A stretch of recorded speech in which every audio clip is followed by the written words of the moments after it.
Hello students. Today we will start a new chapter, that is metals and non-metals. In class 8 we have studied about physical properties of metals and non-metals, just like ductility, malleability, melting point, boiling point, physical state, luster, sonorous, tensile strength. Various physical properties were discussed in that category. Now being a class 10 student, you should know about the chemical properties of metals and non-metals. We'll start from the first topic, that is chemical properties of metals. Let us discuss one by one. The first property is metals. They react with oxygen and they forms metal oxides. Now, with the help of an example, we'll discuss this. Suppose an example of metal. I am taking here sodium. It's the most reactive element. Solid state, metals are solid. Sodium is also solid. Of course, it is soft metal. When it reacts or when it burns, either you can say it reacts with oxygen or it burns in presence of oxygen. Oxygen from where? From gas. Gas from air itself. Then it used to form sodium oxide. You have to balance this reaction. 4Na and twice Na2O. It's okay. Second reaction, like element like potassium. That's also a solid state metal. When it burns in presence of oxygen, it again forms potassium oxide. You balance this reaction. It's okay. These were the two metals which are known as highly reactive metals. अब दोनों में से highly कौन है? Potassium highly reactive है. Sodium is also a very high reactive metal. Potassium is also a very high reactive metal. But when you compare both of them, potassium is highly reactive than sodium metal. Now, but I am going to explain here one another example of metal like calcium. The state of calcium is also solid. When it burns in presence of oxygen, reacts with oxygen present in air, then it forms calcium oxide. Magnesium, it also forms magnesium oxide. Another example I will take, aluminium. Aluminium is a metal. When it comes in contact with oxygen present in air, then it forms a new compound, aluminium oxide. Now, all these three, they have one difference between them, and that difference is about their reactivity. Sodium and potassium both are having valency 1 plus. They have to lose only one electron, so that's why they are very highly reactive elements. Calcium, magnesium both are having 2 plus valencies. They have to lose 2 electrons, so their reactivity is definitely lesser than these two. Aluminium 3 electron has to be lost, so its reactivity is lesser than this. दूसरी बात, when as soon as these metals are exposed to air, they catches fire. No use of matchstick, lighter, nothing is needed. Immediately everything happens. Calcium, magnesium metals, such metals when they are burnt in presence of oxygen, then only they will catch fire and ultimately the calcium oxide or magnesium oxide is formed. But the metals like aluminium, it is also known as self-protecting metal. The reason is what? Aluminium is having a great tendency to form a layer of oxide on it. It never burns, it never catches fire. What happens? Aluminium, when it comes in contact with oxygen, a layer of oxide deposits. Suppose it's an aluminium container, and this aluminium container outside and inside air is present. Everywhere air is there, and the oxide layer, it gets deposited on this, and this layer remains permanent. And that's why it is known as self-protecting metal. Once the layer of aluminium oxide is deposited, no more corrosion takes place. No more corrosion takes place. So these are the different characteristics. With respect to this itself, I will explain the other property. Other property, metal oxide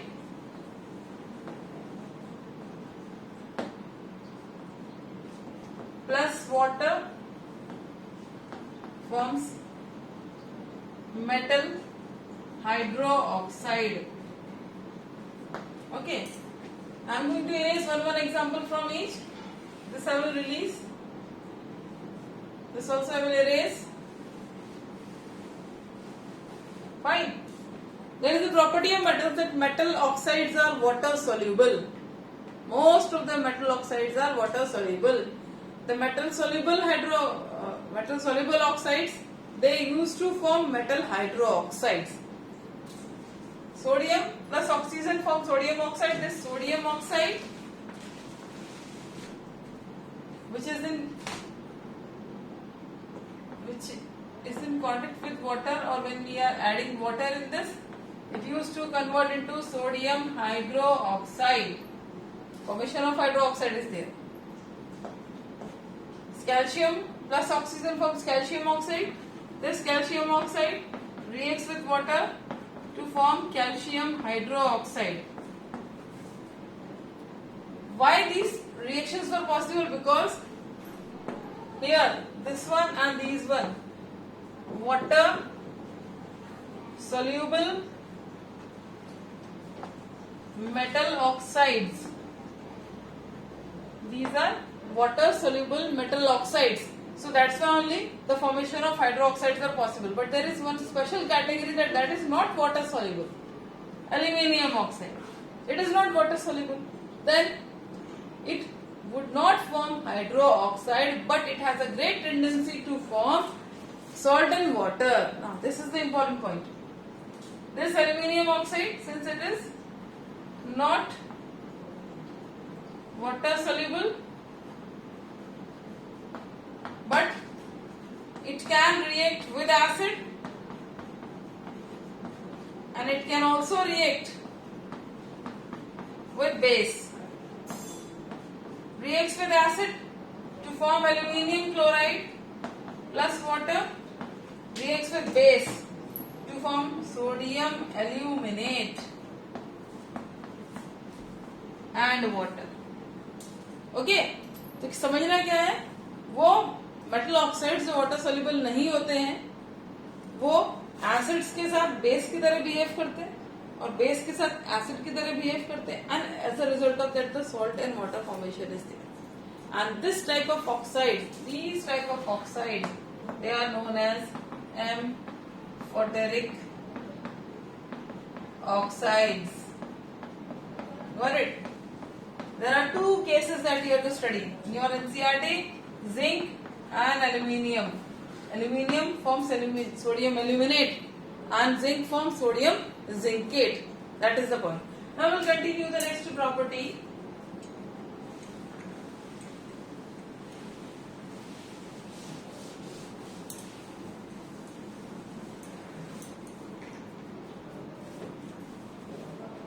Third property.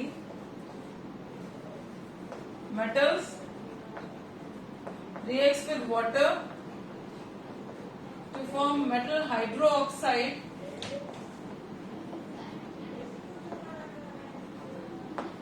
plus hydrogen. In the same category, one more statement is there, and student used to confuse in this, that metal plus water, then it also used to form metal oxide plus hydrogen. So student used to ask question, madam, here this reacts with this, then forms hydroxide, then why here oxide is formed? One difference is there. The basic difference is what? About the physical state of water. The more reactive metals, they can react with water, and simply hydroxide formation is there. But the least reactive metals like ferrous, aluminium, zinc, these metals directly do not react with water, but they can react with steam, and that's the difference only. I'll give an example for this first of all, like sodium plus water forms sodium hydroxide and hydrogen gas is liberated. Got it? Metals like calcium plus water forms calcium hydroxide plus hydrogen. Metal like magnesium plus water forms magnesium hydroxide plus hydrogen. Three different cases are written. Question directly always it is not asked in this way that what happens when sodium reacts with water. how it is asked? Let me discuss that. When sodium reacts with water, it forms sodium hydroxide. Assume a beaker is there, water is there, and a piece of sodium is kept in this. Immediately it will catch fire because साथ में heat, and that's also huge heat is released, and that heat is sufficient to burn hydrogen gas released there. That's why it catches fire. Calcium, it reacts with water. What type of water? Cold water only.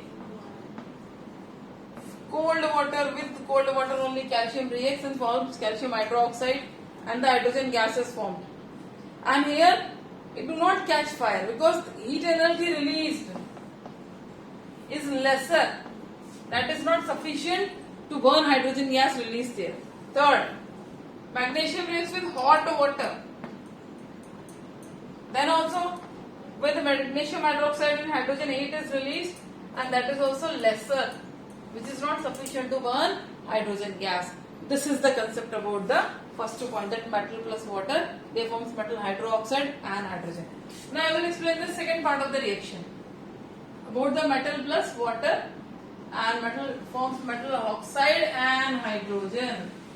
What we have to discuss here? We have to discuss here about the elements like aluminium, zinc and iron. Aluminium, it reacts with water. With what? In its gaseous state. That is actually steam. Okay. Zinc plus water, iron plus water. They all are in gaseous state, steam state, and that's why the formation of hydroxide will not take place here. Aluminium oxide is there plus hydrogen. Zinc oxide plus hydrogen. Ferric oxide plus hydrogen. 4, 3, then 4 hydrogen.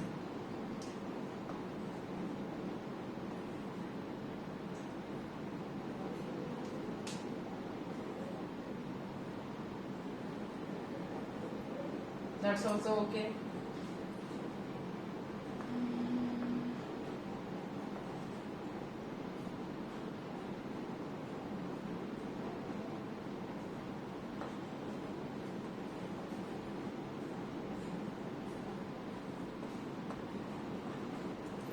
This is the condition. तो ध्यान रहे, less reactive metals do not react with water, they react with steam only.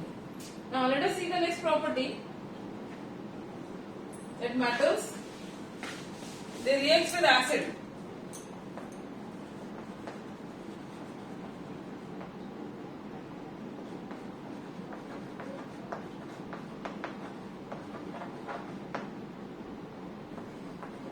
Form salt and water. You have already studied this reaction. It's a type of displacement reaction where since metals like zinc, when it is kept in acid like HCl, acid must be diluted, then it forms salt like zinc chloride and water. Only one thing you have to remember, that it do not react with concentrated acid.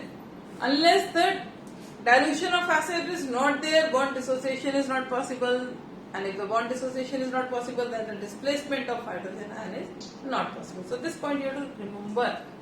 The next property I will explain now.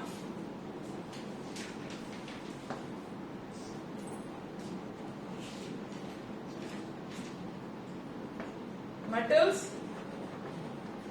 they react with chlorine to form metal chloride. Okay, all metals react with chlorine like Na plus Cl2. Cl2, chlorine is a diatomic molecule, so forms NaCl.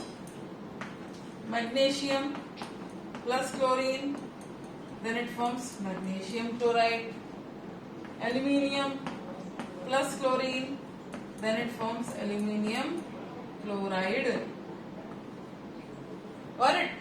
Important thing that here these compounds are purely ionic compound.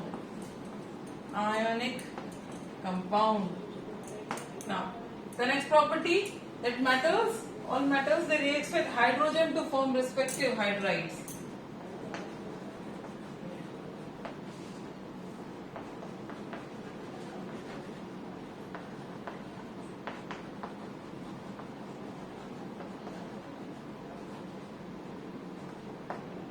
metal like sodium itself, when it reacts with hydrogen, it forms sodium hydride.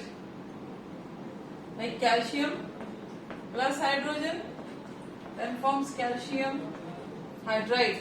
This is the point. Now the last point for this, we are going to discuss about the aqua regia.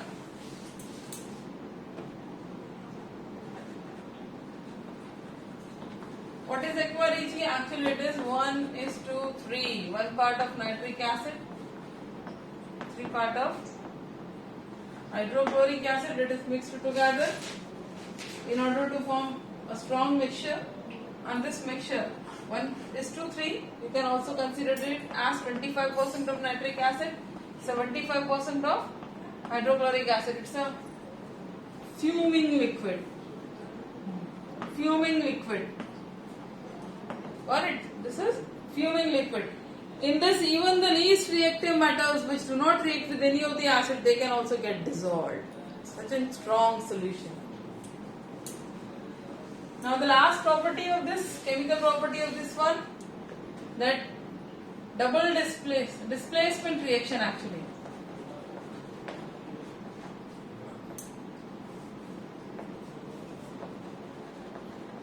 What is that? I will tell you. Salt solution of metal A plus metal B, then B will displace A, then salt solution of metal B plus metal A. I'll take one simple example. If a copper sulfate salt is used, its aqueous solution is there. In this, if I add zinc since it is more reactive than copper, so it will displace copper from here, and the formation of zinc sulfate takes place, and copper is there. So such type of reactions are actually displacement reaction. This we already studied in the previous cases.